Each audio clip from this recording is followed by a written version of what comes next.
Good morning વિદ્યાર્થી મિત્રો. નમસ્કાર સૌને. આજના જય શ્રી કૃષ્ણ. વિદ્યાર્થી મિત્રો, અંગ્રેજી વિષયમાં ગ્રામર વિભાગની અંદર દિવાળી પહેલા આપણે ડાયરેક્ટ ઇનડાયરેક્ટ સ્પીચ આ ટોપિક આપણે 4 માર્ક્સનો આગળ ભણી ગયા છે. હવે ગ્રામર વિભાગની અંદર આપણે ટોપિક આગળ શરૂ કરવાનો છે ડુ એઝ ડાયરેક્ટેડ. તો વિદ્યાર્થી મિત્રો, આ ડુ એઝ ડાયરેક્ટેડ ટોપિક એ તમારે ગ્રામર વિભાગની અંદર 4 માર્ક્સનો પૂછાય છે. હવે સૌથી પહેલા આપણે એ જોઈએ કે આ ટોપિકની અંદર 4 પ્રકારના પ્રશ્ન પૂછાય છે. પહેલું છે ચેન્જ ધ વોઇસ, જેને આપણે એક્ટિવ વોઇસ અને પેસિવ એટલે કે એક્ટિવ પેસિવ કહીએ છીએ. બીજું છે ચેન્જ ધ ટેક્સ્ટ. ત્રીજું છે ચેન્જ ધ જેન્ડર અને ચોથું છે ચેન્જ ધ ટેન્સ. તો આપણે આ 4 પ્રકારના પ્રશ્નો આપણે આ ડુ એઝ ડાયરેક્ટેડ એ પ્રશ્નની અંદર આપણે પૂછાય છે. હવે વિદ્યાર્થી મિત્રો, આ જે 4 પ્રશ્નો છે 4 પ્રકાર, તેમાં પરીક્ષાની અંદર તમને 4 માંથી કોઈ પણ 2 પૂછાશે. પણ હવે 4 માંથી કોઈ પણ 2 કયા પૂછાય એ આપણને ખબર નથી, એટલે આપણે 4 અભ્યાસ કરવો પડે, આપણે ભણવા પડે. 4 માંથી કોઈ પણ 2 પૂછાશે. દરેકના 2 માર્ક્સ હોય છે, એટલે 2 પૂછાય. માની લો કે તમને પરીક્ષામાં ચેન્જ ધ વોઇસ 2 માર્ક્સનું પૂછાણું અને ચેન્જ ધ ટેક્સ્ટ પૂછાણું 2 માર્ક્સ, એટલે 2 ને 2 4 માર્ક્સ. એટલે ટોટલ આ પ્રશ્ન 4 માર્ક્સનો પૂછાય છે. એમાં મોટા ભાગે એક્ટિવ પેસિવ તો દર વખતે આવે જ છે, અને બીજું એની સાથે કોઈ પણ આ ટેક્સ, જેન્ડર અને ટેન્સ એ 3 માંથી કોઈ પણ એક આવે છે. બરાબર. તો આપણે હવે આ પ્રશ્નની આપણે સમજૂતી જોઈ ગયા કે ભાઈ આ પ્રશ્નનું નામ શું છે, કેટલા માર્ક્સનું પૂછાય છે, કઈ રીતનું પૂછાય છે. હવે આપણે આના નિયમો ભણવાના છે. તો સૌથી પહેલા આપણે જે ભણવાનું છે એ છે આનું કોષ્ટક. બરાબર. તો વિદ્યાર્થી મિત્રો, એક્ટિવ પેસિવ વોઇસની અંદર આપણે ટેન્સ ભણવાના છે. ટેન્સ એટલે કે કાળ. તો હવે કાળ જે છે એ ટોટલ 12 પ્રકારના ટેન્સ છે. આ 12 પ્રકારના કાર્ડ છે. બરાબર, જે તમે આ સ્ક્રીન ઉપર જોઈ શકો છો. હવે 1 થી 12 કાર્ડ છે, અને એક્ટિવ અને પેસિવ 2 વાક્ય રચના આવે. તો 12 કાર્ડની અંદર આપણે જોઈએ તો એમાં 3 સાદા કાર્ડ આવે. બરાબર. તો એમાં 3 સાદા કાર્ડ કયા છે? તો કે સિમ્પલ પ્રેઝન્ટ એટલે સાદો વર્તમાન, સિમ્પલ પાસ્ટ એટલે સાદો ભૂતકાળ, સિમ્પલ ફ્યુચર એટલે સાદો ભવિષ્યકાળ. તો વિદ્યાર્થી મિત્રો, આ 3 સાદા કાળ થયા: સાદો વર્તમાન, સાદો ભૂતકાળ, સાદો ભવિષ્યકાળ. હવે 2 ચાલુ કાળ આવે. તો પ્રેઝન્ટ કન્ટિન્યુઅસ ટેન્સ. પ્રેઝન્ટ એટલે વર્તમાન, કન્ટિન્યુ એટલે ચાલુ, અને ટેન્સ એટલે કાળ એટલે કે ચાલુ વર્તમાન કાળ. અને બીજું છે પાસ્ટ કન્ટિન્યુઅસ ટેન્સ. પાસ્ટ એટલે ભૂતકાળ, કન્ટિન્યુ એટલે ચાલુ ભૂતકાળ.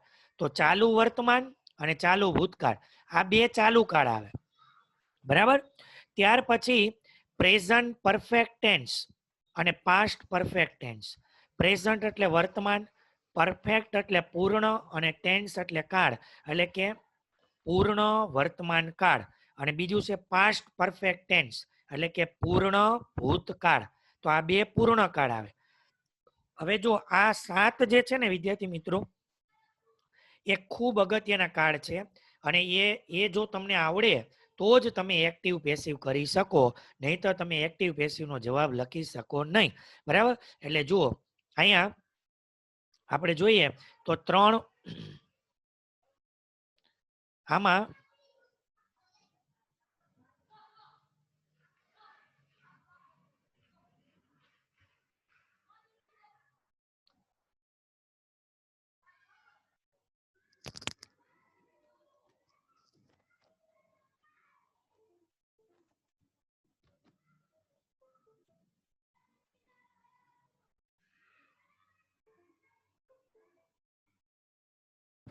બરાબર. તો વિદ્યાર્થી મિત્રો, આમાં 3 સાદા કાળ છે: સાદો વર્તમાન, સાદો ભૂતકાળ, સાદો ભવિષ્યકાળ. 2 ચાલુ કાળ આવે: ચાલુ વર્તમાન, ચાલુ ભૂતકાળ. 2 પૂર્ણ કાળ આવે: પૂર્ણ વર્તમાન અને પૂર્ણ ભૂતકાળ. હવે આપણે જોઈએ 8મો ને 9મો, તો સિમ્પલ મોડલ ઓક્ઝ્યુલરી. બરાબર. એટલે મોડલ ઓક્ઝ્યુલરી એટલે એને ટૂંકમાં એમએ કહેવાય. એમએ એટલે મોડલ ઓક્ઝિલરી એટલે કે સહાયકારક ક્રિયાપદ. હવે પેલા આપણે એ જોઈ લઈએ કે સહાયકારક ક્રિયાપદ એટલે શું? તો કે can, could, may, might, should, would અને મસ્ટ એ કહેવાય મોડલ ઓક્ઝિલરી.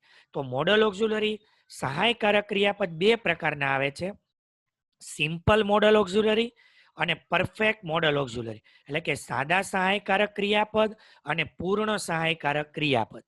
બરાબર. ત્યાર પછી પરફેક્ટ પાર્ટિસિપલ. પરફેક્ટ એટલે પૂર્ણ અને પાર્ટિસિપલ એટલે કૃદંત, તો કે પૂર્ણ કૃદંત. ત્યાર પછી 11 અને 12 number present perfect continuous tense એટલે કે ચાલુ પૂર્ણ વર્તમાન કાળ, અને પાસ્ટ પરફેક્ટ કન્ટિન્યુઅસ ટેન્સ એટલે કે ચાલુ પૂર્ણ ભૂતકાળ. ચાલુ પૂર્ણ વર્તમાન, ચાલુ પૂર્ણ ભૂતકાળ એટલે ચાલુ પૂર્ણ કાળ બે આવે. તો હવે આપણે આ 1 થી 12 કાળના નામ આપણે જોઈ ગયા. બરાબર. હવે આપણે જોઈએ કે ભાઈ આ કાળને ઓળખવાનો કઈ રીતે. તો કે જો વાક્યમાં V1 એટલે શું? મૂળ ક્રિયાપદ. બરાબર. અને એસ કે ઈએસ વાળું રૂપ હોય. કયું રૂપ હોય? મૂળ ક્રિયાપદ અથવા તો એસ કે ઈએસ, અથવા તો વાક્યમાં ડુ કે ડઝ હોય તો એને કહેવાય સાદો વર્તમાન કાળ એટલે કે સિમ્પલ પ્રેઝન્ટ ટેન્સ. બરાબર. આની ઉપરથી જો વિદ્યાર્થી મિત્રો તમારે આ જે કોલમ છે ને એની ઉપરથી તમારે કાળ ઓળખવાનો છે. આ જે લખ્યું છે એક્ટિવ, આને આધારે તમારે કાળ ઓળખવાનો છે, અને કાળ ઓળખ્યા પછી તમારે એનો જવાબ પેસિવ લખવાનો છે. તો હવે જો જે વાક્યમાં V1 એટલે કે મૂળ રૂપ અથવા એસ કે ઈએસ અથવા ડુ કે ડઝ હોય તો એ કહેવાય સાદો વર્તમાન. તો એ સાદો વર્તમાન હોય તો એનું પેસિવ થશે એમિઝાર પ્લસ V3. બરાબર. એમિઝાર પ્લસ V3 એટલે વર્તમાન કાળના ટુ બી કયા આવે? તો કે એમિઝાર. અને પાછળ V3 નું રૂપ. બરાબર. એટલે ભૂત કૃદંત કહેવાય, જેને આપણે પાસ્ટ પાર્ટિસિપલ પણ કહીએ છીએ અને V3 પણ કહેવાય. પછી જે વાક્યમાં V2 હોય એટલે કે ભૂતકાળનું રૂપ અથવા તો ડીડ આપેલું હોય એને કહેવાય સિમ્પલ પાસ્ટ એટલે સાદો ભૂતકાળ કહેવાય. તો એનું passive was wear plus V3.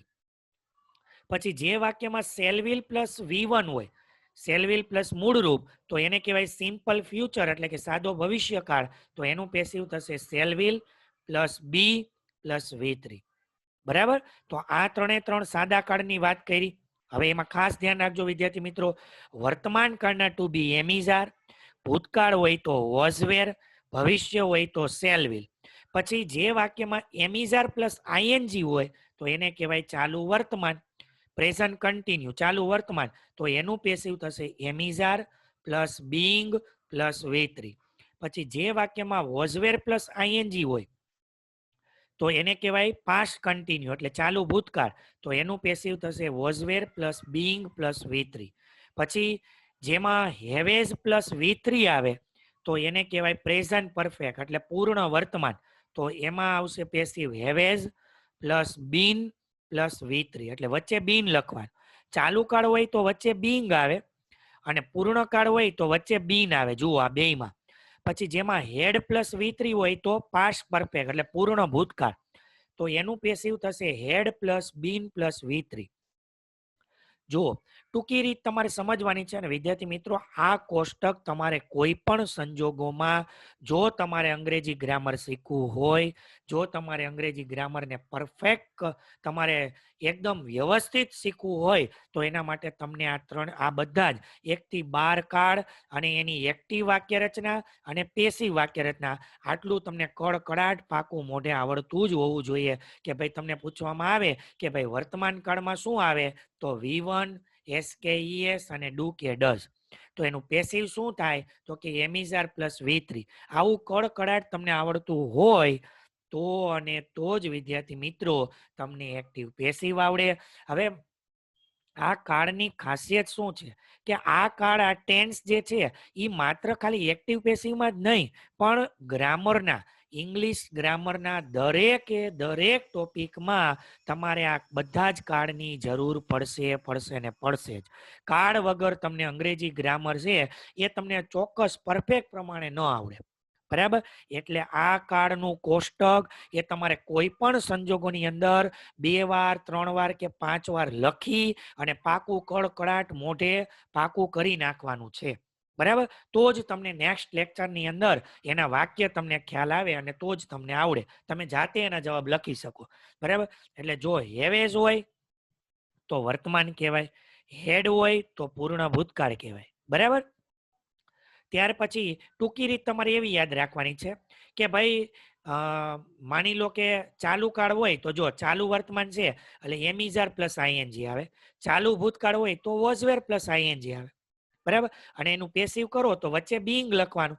પણ પેસિવમાં જો અહીંયા તમે જુઓ આ બધા જ કાળની અંદર ફરજિયાત કયું રૂપ આવે છે તો કે V3 આવે. જુઓ છે દરેકે દરેક કાળમાં પેસિવ કરો એટલે V3 નું રૂપ આવે આવે ને આવે.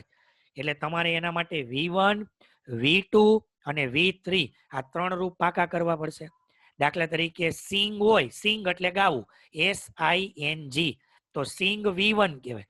પછી એનું V2 શું થાય? સેંગ કહેવાય, SANG. અને V3 શું થાય? સંગ, SUNG. બરાબર. તો આ V3 ના રૂપ તમારે પાકા કરવા પડે.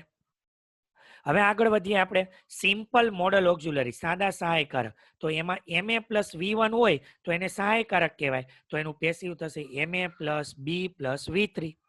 બરાબર. ત્યાર પછી પરફેક્ટ મોડલ ઓક્ઝિલરી, પૂર્ણ સહાયકારક. તો MA plus have plus V3. તો એનું પેસિવ થશે MA plus have plus been plus V3. પછી હેવિંગ પ્લસ V3 હોય તો એને કહેવાય પરફેક્ટ પાર્ટિસિપલ એટલે પૂર્ણ કૃદંત. તો એનું પેસિવ કરવાનું having plus been plus V3. અને હવે વિદ્યાર્થી મિત્રો છેલ્લો 11-12 નો જે આ કાળ છે પ્રેઝન્ટ પરફેક્ટ કન્ટિન્યુઅસ એટલે ચાલુ પૂર્ણ વર્તમાન અને ચાલુ પૂર્ણ ભૂતકાળ, એમાં પેસિવ આવતું નથી, ખાલી એક્ટિવ જ આવે કે હેવેઝ પ્લસ બીન પ્લસ આઈએનજી. તો એ કહેવાય ચાલુ પૂર્ણ વર્તમાન. અને had plus been plus ING તો એને કહેવાય ચાલુ પૂર્ણ ભૂતકાળ. બરાબર. હેવેઝ હોય તો ચાલુ પૂર્ણ વર્તમાન, હેડ હોય તો ચાલુ પૂર્ણ ભૂતકાળ. અને વિદ્યાર્થી મિત્રો આને પાકા કર્યા સિવાય બીજી કોઈ એવી રીત કે બીજી કોઈ એવી સિસ્ટમ નથી. અને કમ્પલસરી 100% તમારે આને પાકા કરવા જ પડે. લખીને પાકા કરવા પડે, દરરોજ મોઢે કરવા પડે. ખાલી એકવાર પાકા કરીને મૂકી દો તો અઠવાડિયું 2 અઠવાડિયા થશે એટલે આમાં તમને કાળનું નામે ભૂલાઈ જશે. એક્ટિવ અને પેસિવ વાક્ય રચના એમાં શું આવે એ પણ ભૂલાઈ જાય. એટલે ખાસ તમારે આ આખું કોષ્ટક બહુ મોસ્ટ IMP છે, એને તમારે પાકું કરવું પડે તો જ તમને કાળ આગળ આવડે. બરાબર. હવે આપણે મિત્રો આગળ જોઈએ. હવે આપણે વાક્ય રચના શીખવાની છે. એક્ટિવ પેસિવ કરીએ તો એવી એટલે એક્ટિવ વોઇસ અને પીવી એટલે પેસિવ વોઇસ. એક્ટિવમાં શું આવે તો કે કર્તા, ક્રિયાપદ, કર્મ અને અન્ય શબ્દ, 4 વસ્તુ આવે. એક્ટિવ વોઇસની શરૂઆત કર્તાથી થાય અને પેસિવ વોઇસની શરૂઆત કર્મથી થાય. બરાબર. તો એક્ટિવમાં કર્તા, ક્રિયાપદ, કર્મ અને અન્ય શબ્દ, આ 4 વસ્તુ ઈ તમને વાક્યમાંથી શોધતા આવડવું જોઈએ. બરાબર. કે ભાઈ આ વાક્યમાં કર્તા કોણ છે, ક્રિયાપદ કયું છે, કર્મ કયું છે અને અન્ય શબ્દ કયા છે. ખ્યાલ આવી ગયો. હવે પેસિવ કરવું હોય તો એના માટે પહેલા કર્મ લખવાનું, કર્મ પછી ટુ બી લખવાના. ટુ બી કયા હમણાં મેં તમને સમજાવ્યા કે ભાઈ વર્તમાન હોય તો ટુ બી એમિઝાર, ભૂતકાળ હોય તો ટુ બી વોઝવેર, ભવિષ્ય હોય તો શેલ વિલ. તો આ બધા ટુ બી. બરાબર. જે કાળ હોય અહીંયા ટુ બી લખવાનું. વર્તમાન હોય તો એમિઝાર લખવાનું. 3 નહીં લખવાના એમિઝાર. ઈઝ આવતું હોય તો ઈઝ લખવાનું, આર આવતું હોય તો આર લખવાનું, એમ આવતું હોય તો એમ લખવાનું. પછી ટુ બી પછી V3, પછી બાય, પછી કર્તા અને અન્ય શબ્દ. તો આ પેસિવની વાક્ય રચના એક આવડી જાય તો એના આધારે તમને આ બધી વાક્ય રચના આવડી જાય. બરાબર. એટલે આ ખાસ યાદ રાખવાનું અને 10 વાર બોલવાનું. કર્મ, ટુ બી, V3, બાય, કર્તા, અન્ય શબ્દ. ફરીથી કર્મ, ટુ બી, V3, બાય, કર્તા, અન્ય શબ્દ. પણ હવે તમારે આ રીતે 10 વાર પ્રેક્ટિસ કરવાની છે. બરાબર. ચાલો નકાર બનાવવું હોય તો આ જ વાક્ય રચના છે. જુઓ કર્મ, ટુ બી, પણ ટુ બી પછી અહીંયા નોટ લખ્યું, કેમ તો કે નકાર છે એટલે એક નોટ ઉમેરવાનું. ક્યાં નોટ ઉમેરવાનું? ટુ બી પછી. બાકીનું બધું એમને એમ. જુઓ V3, બાય, કર્તા, અન્ય શબ્દ છે. હવે પ્રશ્ન વાક્ય, પ્રશ્નમાં ટુ બી ને આગળ લઈ લેવાનું અને કર્મને પાછળ લઈ જવાનું. તો પ્રશ્નની શરૂઆત ટુ બી થી થાય. તો પેલા ટુ બી, કર્મ, વિત્રી, બાય, કર્તા, અન્ય શબ્દ અને પ્રશ્ન વાક્ય હોય તો પ્રશ્નાર્થ ચિહ્ન. બરાબર. હવે પ્રશ્નાર્થ વાક્ય બીજા કયા આવે? WH અને હાવ વાળા પ્રશ્ન આવે. બરાબર. તો WH માં હુ અને વોટ ને ધ્યાનમાં નહીં લેવાનું, પણ એ સિવાયના WH કયા આવે? તો કે વેન આવે, વેર આવે, વાય આવે. પછી હાઉમાં કયા આવે? How, how many, how much. તો આને કહેવાય WH અને હાવ વાળા પ્રશ્ન. તો જે WH હોય એ WH લખવાનું, હાવથી હોય તો હાવ લખવાનું. પછી શું આવે? ટુ બી, કર્મ, વિત્રી, બાય, કર્તા, અન્ય શબ્દ અને છેલ્લે પ્રશ્નાર્થ ચિહ્ન.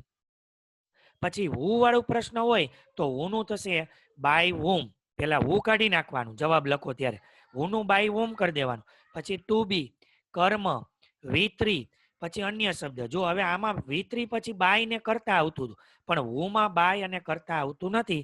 કારણ તો કે બાય છે એ આગળ આવી ગયું અને કરતા કેમ નો આવે? તો કે હુ વાળા વાક્યમાં કરતા આવે નહીં. બરાબર. એટલે યાદ રાખજો કે હુની વાક્ય રચનામાં બે વસ્તુ નો આવે, બાય અને કરતા. એટલે ડાયરેક્ટ શું આવી જાય? તો કે અન્ય શબ્દ અને છેલ્લે પ્રશ્નાર્થ ચિહ્ન. પછી વોટની વાક્ય રચના, તો એમાં વોટનું વોટ. પછી ટુ બી, ટુ બી પછી જુઓ અહીંયા કર્મ આવતું હતું, પણ વોટમાં કર્મ નો આવે એટલે ડાયરેક્ટ વિત્રી, બાય, કરતા, અન્ય શબ્દ. બરાબર. એટલે તમારે શું યાદ રાખવાનું? હુમાં કરતા નો આવે અને વોટમાં કર્મ નો આવે. બરાબર. પછી બે કર્મ વાળા વાક્ય, તો એમાં પેલા બીજું કર્મ ટુ બી, વિત્રી, ટુ, પહેલું કર્મ બાય, કરતા, અન્ય શબ્દ. બરાબર. તો વિદ્યાર્થી મિત્રો, આ વાક્ય રચના થઈ. હવે પહેલું તમને મેં બતાવ્યું અહીંયા આ કોષ્ટક. એક્ટિવ પેસિવ શીખવા માટે તમારે પહેલા નંબરે તો આ કોષ્ટક પાકું કરવાનું છે, ખાલી પાકું કરવાનું નથી, કડકડાટ પાકું કરવાનું છે. તો ને તો જ તમને જવાબ આવડશે. આ કન્ડિશન એપ્લાય છે. શરત પહેલા તમને મંજૂર હોવી જોઈએ. બરાબર છે. તો જ એક્ટિવ નો પેસિવ જવાબ આવડે.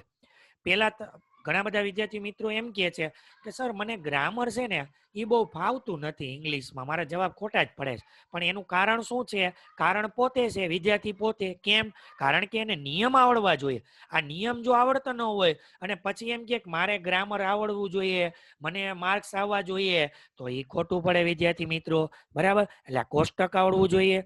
બીજા નંબરે તમને આ બધી જ વાક્ય રચના કડકડાટ આવડવી જોઈએ. અને ત્રીજું આપણે જોઈએ સર્વનામમાં થતા ફેરફાર. તો એમાં તમારે આઈ નું મી કરી દેવાનું, વી નું અસ, યુ નું યુ, હી નું હિમ, સી નું હર, ઈટ નું ઈટ, ધે નું ધેમ અને નામ હોય તો નામ. અને છેલ્લું એક્ટિવ માંથી પેસિવમાં ફેરવવાના નિયમો. તો સૌ પ્રથમ વાક્યમાં ક્રિયાપદ શોધવાનું. બરાબર. સૌથી પહેલા શું કરવાનું? તો કે વાક્યમાંથી ક્રિયાપદ શોધવાનું. ક્રિયાપદની પાછળ હોય એને કર્મ કહેવાય અને આગળ હોય એને કર્તા કહેવાય. બરાબર. એટલે ત્રણ વસ્તુ મળશે, ક્રિયાપદ, કર્મ અને કર્તા. પછી કર્મને આગળ લઈ જવાનું અને કર્તાને પાછળ લઈ જવાનું. પછી કર્મ પછી ટુ બી લખવાનું. ટુ બી લખવા માટે કાળ નક્કી કરવો પડે. અને પાંચમા નંબરે વાક્ય રચના મુજબ જવાબ લખવો. એટલે આ આપણી વાક્ય રચના છે. આ પ્રમાણે જવાબ લખતા જવાનું છે. બરાબર છે વિદ્યાર્થી મિત્રો. તો આજના લેક્ચરમાં આપણે આ એક્ટિવ પેસિવના તમામ જેટલા આવે છે બધા જ નિયમો આપણે ભણી ગયા. હવે નેક્સ્ટ લેક્ચરની અંદર આપણે એક્ટિવમાંથી પેસિવમાં ફેરવવાના વાક્ય આપણે પહેલા ભણશું. પહેલા હકાર વાક્ય ભણશું, એટલે કે વિધાન વાક્ય.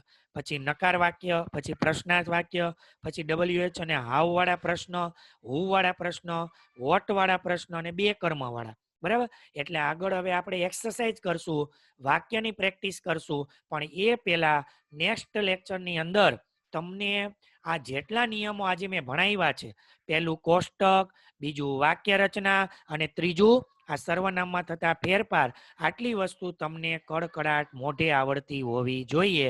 તો જ વિદ્યાર્થી મિત્રો તમે આગળ ભણી શકશો, તો જ તમને એની આગળ ખબર પડશે. બરાબર. તો બધા વિદ્યાર્થી મિત્રો, અત્યારે તમારી પાસે પૂરતો સમય છે, તો આ તમે પાકું કરજો અને ગંભીરતાથી તમે સિરિયસલી એકદમ તમે વાંચજો અને તૈયારી કરજો. Thank you. બધાને જય શ્રી કૃષ્ણ. આભાર.